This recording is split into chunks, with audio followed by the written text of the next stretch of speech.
কেন্দ্ৰীয় চৰকাৰে আধ্যাত্মিক যোগে অৰ্ডিনেন্স যোগে আকৌ চিটিজেনশ্বিপ এমেণ্ডমেণ্ট এক্টখন তাৰ যিটো সময়সীমা আছিলে যে 2014 চনৰ 31 ডিচেম্বৰলৈকেহে আগতে মানে আপুনি জানে যে আগতে নাগৰিকত্ব পাব পাৰে বুলি দিছিলে আৰু সেইটো এতিয়া 2024 চনৰ 31 ডিচেম্বৰলৈকে নাগৰিকত্ব দিয়াৰ সিদ্ধান্ত লোৱা হৈছে। আমি বাৰম্বাৰ কা আন্দোলনৰ সময়ত কৈছিলোঁ যে 2014 চনটো অকল এটা টেকনিকেল ডিচিশ্যনৰ জৰিয়তে বদলাই দিব পৰা যাব। বাৰম্বাৰ কৈছিলোঁ, তেতিয়া আমাক বিজেপি মানুহে হাঁহিছিলে, এই 2014 এনেকৈ কৈ আছিলে, 31 ডিচেম্বৰ 2014 আমি বাৰম্বাৰ কৈছিলোঁ যে এখন এক্ট বনাই লোৱাৰ পাছত যেতিয়া এক্ট এখন হৈ যাব, সেই এক্টখন সংশোধন কৰি যেতিয়া এক্ট এখন বনাই ল'লে তাৰপিছত অধ্যাদেশৰ জৰিয়তে বা কোনোবা ক্ষেত্ৰতটো আনকি আপোনালোকে জানে যে কোনোবা ক্ষেত্ৰতটো আনকি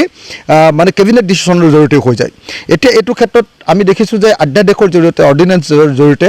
আকস্মিকভাৱে আকৌ বিদেশী অহাৰ বয়স বিদেশী অহাৰ সময়সীমা 2024 31 ডিচেম্বৰলৈকে বৃদ্ধি কৰা হ'ল। কা আইনখন এনেই সকলোৱে জানে যে বিদেশী অনাৰ কাৰণে,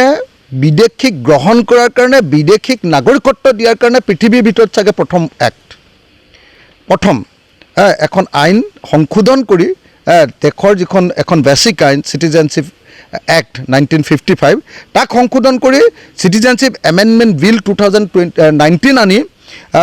আপোনাৰ যিটো কৰিলে সেইটো আপোনালোকে সকলোৱে দেখিলে। এতিয়া সেইকাৰণে মই ভাবোঁ যে কা নামৰ এই আইনখন মানে কা মানে এমেণ্ডমেণ্টটো, সেই যিটো এমেণ্ডমেণ্ট 2019ৰ যিটো এমেণ্ডমেণ্ট আৰু এতিয়াৰ যিটো আপোনাৰ অৰ্ডিনেন্স, এই দুইটাকে যিকোনো প্ৰকাৰে বাতিল কৰাবই লাগিব, নহ'লে অনন্তকাল মই কৈছোঁ নহয়, এইবাৰ 24 কৰিলে তাৰপিছত আকৌ এইটো 31 হ'ব, এইটো তাৰপিছত আকৌ 2051 হ'ব, তাৰপিছত এইটো অনন্তকালে বুলি লিখি দিব, তাত সেইটো অকল খালি ডেটটো নাইকিয়া কৰি দিব। গতিকে তেতিয়া কি হ'ব যে বাংলাদেশৰ পৰা যিমান হিন্দু মানুহ আহিব সকলো মানুহে অসম আৰু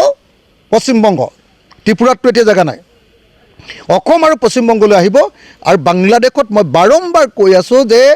1,20,00,000 মানুহ বাংলাদেশত আছে, হিন্দু মানুহ 1 কোটিমান মানুহ আছে, প্ৰায় 1 কোটি মানে মানুহ, 1 কোটি কিমান 10 লাখ মান আছে। গোটেইখিনি আমাৰ তালৈ নাহে বুলি ভাবিলেও আপোনালোকে আকৌ ইয়াত আছে 20 লাখ মান ইতিমধ্যে অসমলৈ অহা। গতিকে 1,20,00,000 মান মানুহ ইয়ালৈ অহাৰ সম্ভাৱনা এইবাৰ খুলি দিলে, একদম ক্লিয়াৰলি খুলি দিলে।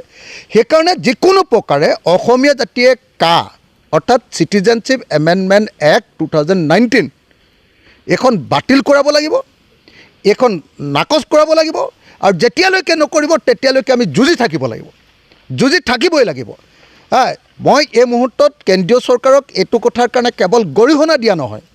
অসমৰ জনগাঁথনি যে সম্পূৰ্ণৰূপে বদলি কৰি পেলাব খুজিছে, অসমীয়া মানুহক সংখ্যালঘু কৰি বিদেশীবিলাকক ইয়াতে সংখ্যাগুৰু কৰি তেওঁলোকৰ ভোট বেংক যে পাৰ্মানেণ্টলি বহাব খুজিছে, এই ব্যৱস্থাই এওঁলোকে কৰিব খুজিছে। গতিকে আমি অসমীয়া জাতিৰ প্ৰত্যেকজন মানুহে যি দেশপ্ৰেমিক, যি জাতীয়তাবোধ সম্পন্ন, যি দেশক ভাল পায়, যি জাতিক ভাল পায়, যি অসমৰ মানুহক ভাল পায় আৰু নিজকে অসমীয়া বুলি গৰ্ব অনুভৱ কৰে, প্ৰত্যেকজন মানুহ তেওঁ যি দলতেই নাথাকক লাগিলে, প্ৰত্যেকজন মানুহে আমি কা নামৰ এইখন CAA 2019 আৰু এতিয়া সংলগ্ন নতুন যিটো অৰ্ডিনেন্স, এই দুইটা বাতিল কৰিবৰ কাৰণে সকলোৱে যুঁজিব লাগিব, সকলোৱে সংগ্ৰাম কৰিব লাগিব, আকৌ এবাৰ আন্দোলন কৰিব লাগিব। আৰু মই সকলোকে আন্দোলন কৰিবৰ কাৰণে ওলাই আহিবৰ কাৰণে, ৰাজপথলৈ ওলাই আহিবৰ কাৰণে সকলোকে আহ্বান জনাইছোঁ।